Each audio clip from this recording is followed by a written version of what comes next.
Heavy fog is causing delays to flights across the UK for a second day. The Met Office has issued a yellow weather warning for much of England and East Wales due to the dense radiation fog. Around 45 flights, that's about 10% of departures, have been cancelled from Heathrow Airport.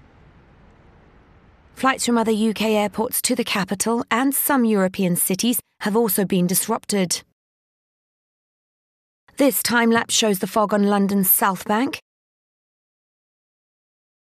In some places, visibility was reduced to less than 100 yards. The fog is expected to slowly clear throughout the day.